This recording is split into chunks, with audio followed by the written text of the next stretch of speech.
Yo quiero que ustedes entiendan mi dilema aquí. Esta agua se puso ya más violenta, está picada, ¿ok? Y mi botecito está bien cerca.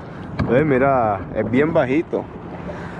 Y mi kayak, dale, cómo está aquí. Mira mi bulto. No es justo, ¿ves? Mira el kayak de ellos, que tan alto es. Súper bajito, ¿sabes? Yo me muevo aquí un poquito y ya me mojé el pantalón.